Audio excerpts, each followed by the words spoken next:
Glaser to go over some of those prospect call-ups. There's been a billion. Kyle, how are you? And I actually want to start in a fun way here. Favorite prospect call-up so far this year that you were either most excited about to see in the bigs, or since he's been called up, you're like, okay, this guy's even better than I thought. Yeah, I think the one that really stands out is Nolan Shanuel with the Angels, considering he was the fifth fastest position player ever called up in history of the draft and barely played in the minors, came up, and he's reached base in 24 straight games to start his career. It's remarkable when you consider the gap between college baseball, not just college baseball, he was playing mid-major college baseball, to come up to the big leagues as quickly as he has and having success hitting leadoff. It's kind of remarkable and just kind of enjoyable to see in what's been an otherwise dismal season for the Angels on a lot of levels. Well, you said the fifth fastest? Who are the other four faster? Ooh, I'm going to have to pick up. I don't know it off the top of my hand, but I can pull it up for you Okay. real quick. Put me on the spot there. Okay. Yeah. Take your But time. yeah, no, I mean, it's been, one of those things we've seen prospects coming up faster and faster in recent years.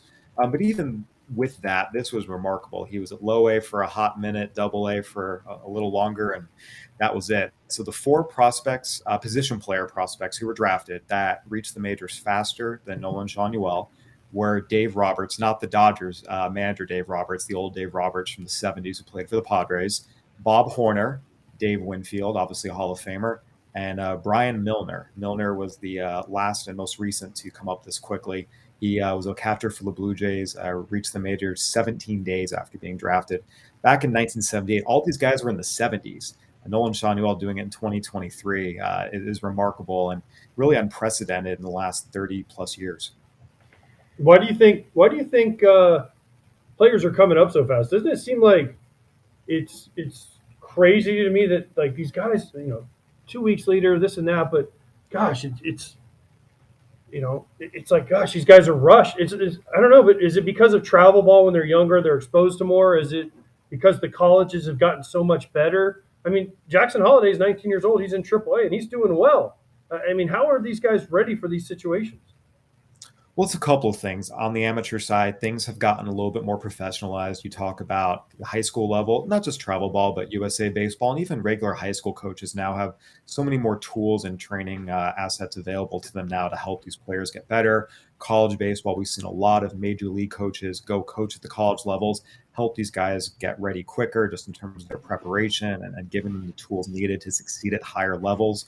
But the other part of this is, and the biggest reason why we're seeing so many guys ascend the minors as quickly as they have been recently is when Major League Baseball took over the minor leagues and reorganized the minors in 2021, they cut off 40 teams, got rid of the short season levels. The overall caliber of play in the minors dropped precipitously, particularly at the lower levels, at the Class A levels. So what you've seen now is teams saying a lot of the top young players, they just don't have that much to gain at low A or high A any longer. So they're sending them through those levels pretty quickly, moving them to double A. And as you guys know, once you're in double A, you're in striking distance to the majors. If you perform there, you start getting consideration to be called up. So a big part of this is just the quality of play at low A and high has dropped so much after minor league reorganization.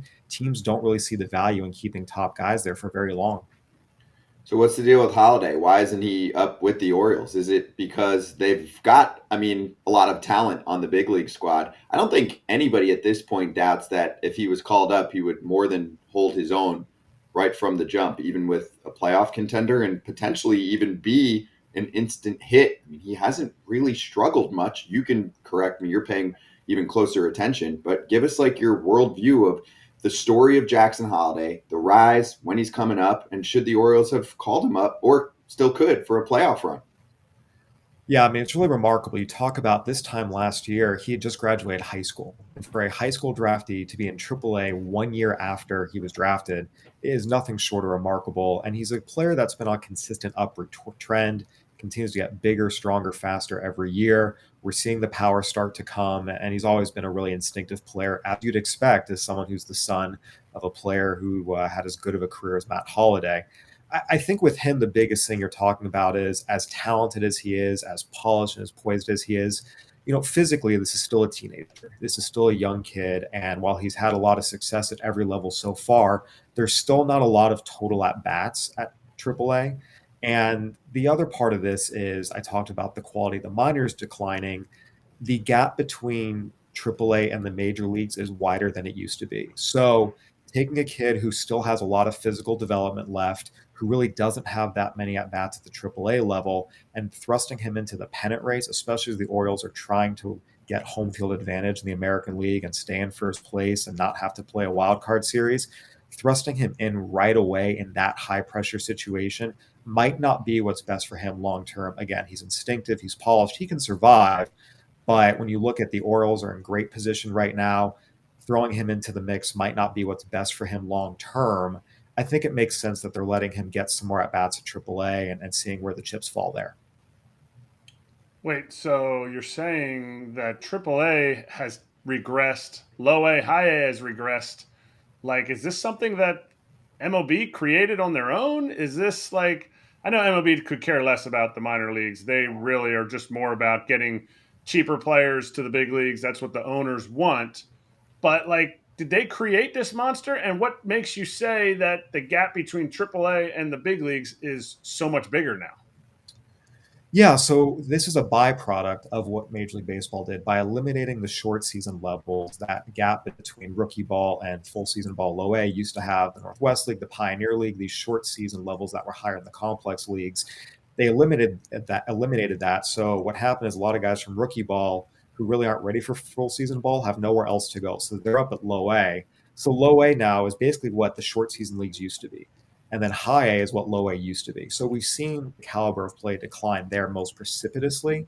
In terms of double A and triple A, there is a sense that it's declined a little bit, in part because a lot of those really talented young prospects who are now being rushed through the lower levels and don't have that short season stopgap, if you will.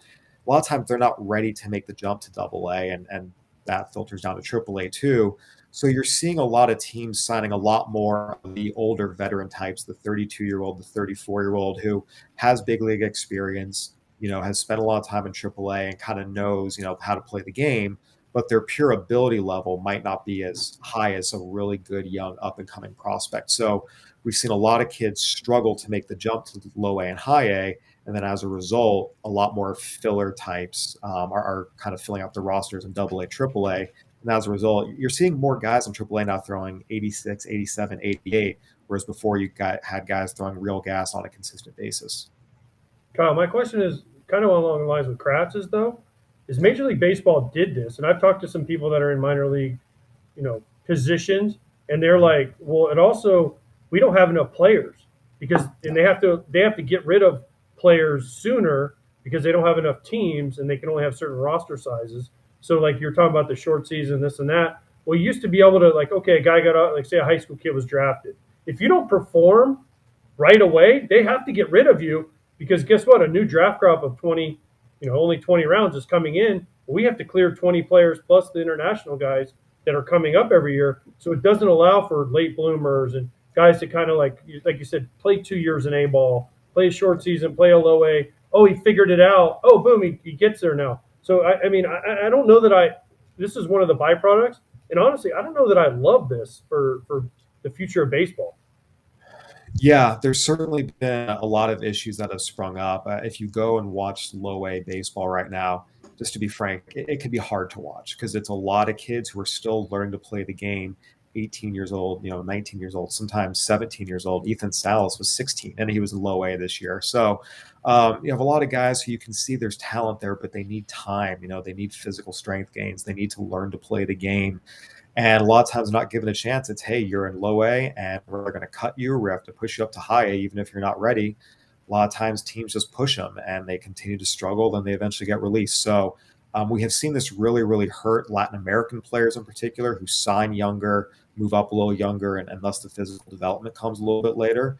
And you're right. There's definitely a lot of kids out there now who need, a short season and then another year at low A and maybe a second year even starting at low A that don't get that now. And there is an argument to be made the talent pool is suffering because of that. Okay, I'm going to ask my next question, but I'm going to tell you that I was offended by the whole AAA old guy that doesn't I know. have I as much thought about talent. that as I was saying that. My bad, Eric. It's okay. It's okay. I was off camera. Hey, I wiped the the truth hurts, tears Kyle. away. The truth hurts, Kyle. It's okay. Don't apologize. No, he didn't apologize. He didn't apologize. He just said he thought about it. He thought about hurting my feelings. Every time he wrote articles about me as a prospect, he thought about hurting feelings. That's why his hand hurts, by the way, Kratz. He wrote so many articles about you as a prospect. I was going to not as say a prospect. you were a prospect a little before my time, so I'm innocent on that count. I never wrote anything about you as a prospect. I did write about you as a big leaguer, and I don't know if you remember, I actually called an interview with you a few years ago when you were Team USA's catcher preparing to go to the 2020 Olympics. So I know Eric Kratz, the veteran, but I am innocent of all charges about writing about you as a prospect. That was a little before my time. That's what all the writers say. They were innocent. They were innocent about writing about me. There was nothing to write about. But I want to ask you, out of the top 5, who do you think has the greatest big league career, in your opinion? Out of the top 5, the main, the James Wood, the Paul Skeens, I think Dylan Cruz is out of the top 5, but Jackson Holliday. Outside of those guys, who do you think has the best big league career? Outside of the top 5, yeah, I think there's 2 young shortstops that are really intriguing. Jordan Lawler with the Diamondbacks, who just got called up. Super twitchy athlete, just a really, really good feel for making adjustments. Got off to a slow start this year, but you guys know so much of this game is about making adjustments, learning, and continuing to apply all your coaching. And he does a great job of that. He's a great athlete. He can play shortstop. He's athletic enough to play center field, can steal bases. He's a catalyst, makes contact, and hit for power.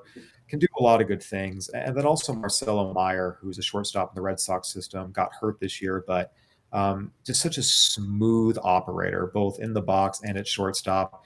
It's really just kind of nice and pleasant to watch him in a way. He's one of those guys that's graceful, everything he does. It's a smooth left-handed swing, power's coming. Just a really, really good ball player. So those 2 young shortstops are 2 players that I think have very, very good careers ahead of them. And I look forward to watching continue to develop and get up to the big leagues. Okay, Kyle, as we've been chatting, lots of questions coming in live from the YouTube crew. So let's start with our guy, Toasty, who said, and you mentioned him earlier, can we talk about Ethan Salas? Should Padres fans be excited? Yeah, you talk about poise. This is a tremendous, tremendous young player. The Padres promoted him to low A this year when he was 16 years old, first 16-year-old to see full season ball since Adrian Beltre. He is remarkably polished and poised. When you think about it, he was the age of a sophomore in high school going into his junior year, and he looked completely comfortable in full season ball facing some guys who were 22, 23-year-old college draftees. Super mature at bats, does not chase, calm with his takes, puts good swings on the ball. It's a nice, beautiful, smooth left-handed swing. There's power coming, makes adjustments, and defensively as well. Just really, really, really polished in receiving, blocking. He's bilingual, knows when to go out and talk to his pitchers. He comes from a baseball family. He's very, very advanced in a lot of ways. Again, still very, very young. Has to build up the strength and durability. Eric, you know better than anyone, and AJ, you as well. I mean, it's a grind, physically and mentally catching day in and day out at any level. And that just comes with time and experience and physical gains, which he still needs to make. And the Padres need to give him time to do that. But from an ability and poise perspective, he's a remarkable young talent. Does he fizzle out like his uncle did, or does he make the jumps like his dad did, and then his intelligence just takes him to another role? Because I played with his dad, I played against his uncle, and it's incredible to me that we both have kids the same age, and one of them's this far into pro ball.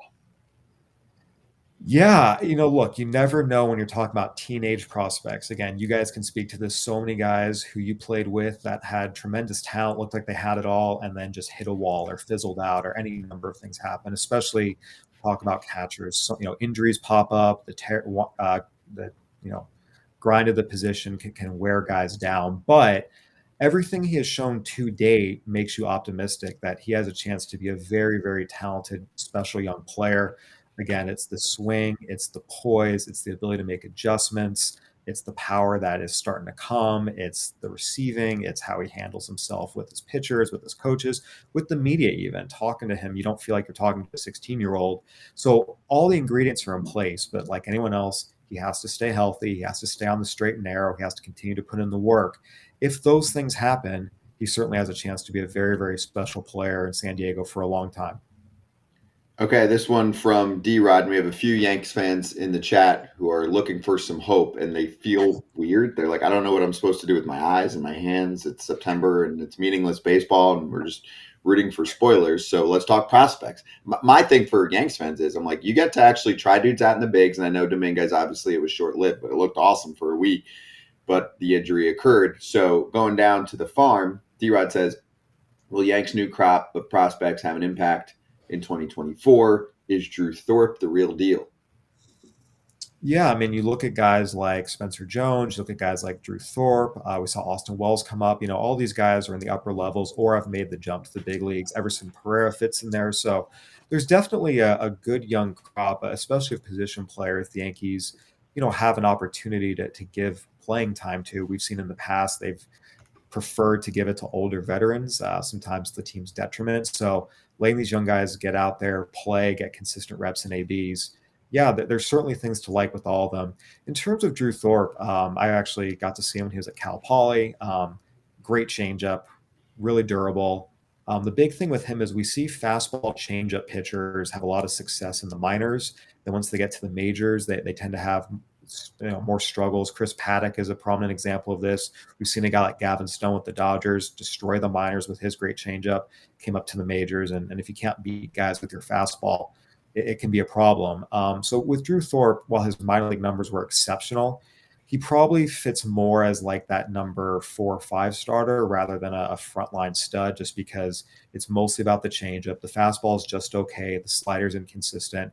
He can still add velocity. He's got some room to grow. He's got a good slider. He's poised. He's durable. Does a lot of good things. And look, a good number 4 starter is valuable. Again, AJ and Kratzy can talk about it. You can have 2 studs, but if you're rolling out bad starters, number 4 and 5 every time out, you're not going to win many games. So he should be a solid starter for sure, but just probably not that frontline stud that maybe his minor league numbers might indicate.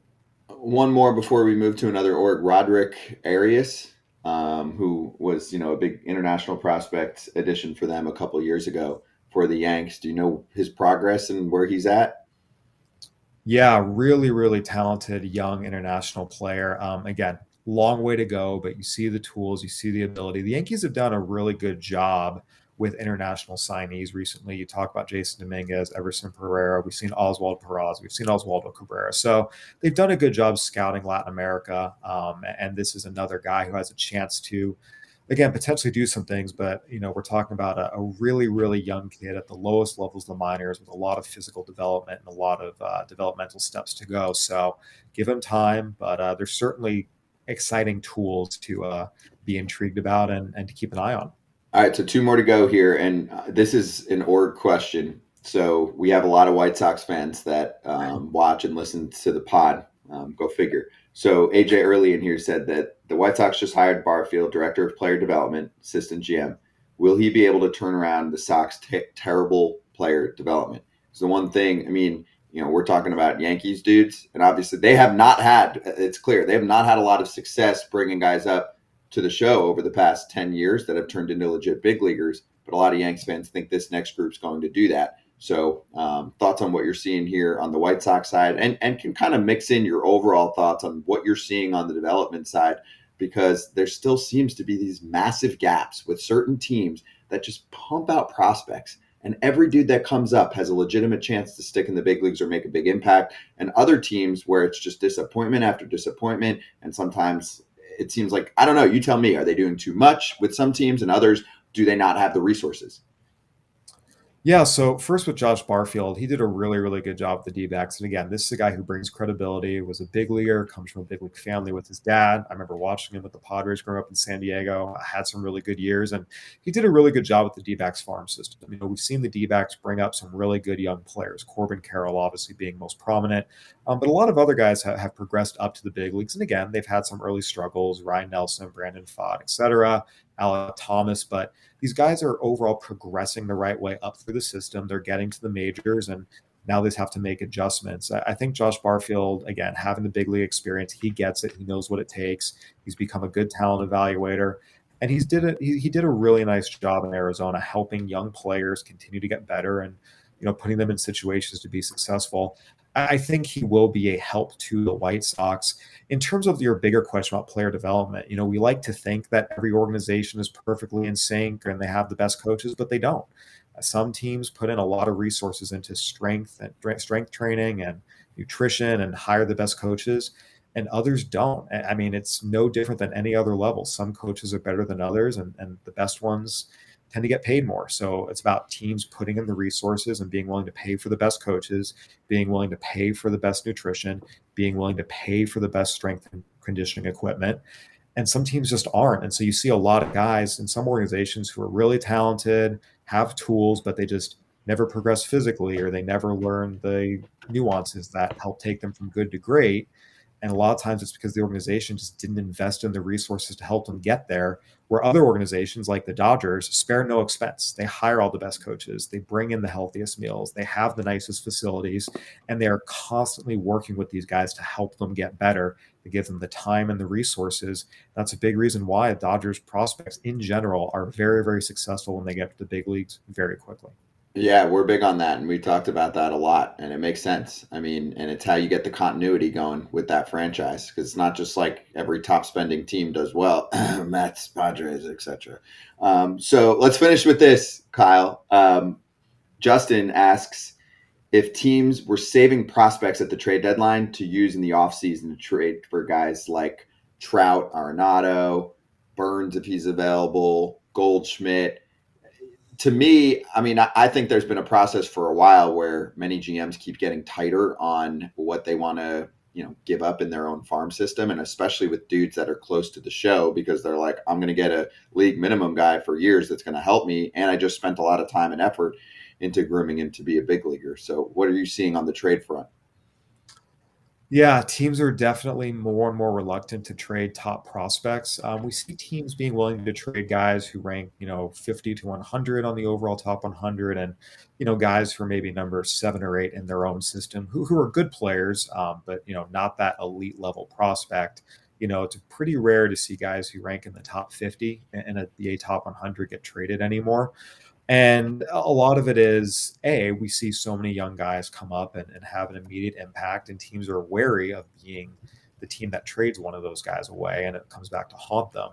In terms of trade deadline versus offseason, a lot of times it's just about, not having that clock. A lot of times teams engage in discussions over the deadline, but for whatever reason, they just can't come to an agreement. I had a GM once tell me that for every deal that gets made, there's 10 others that are discussed that don't get made at the deadline.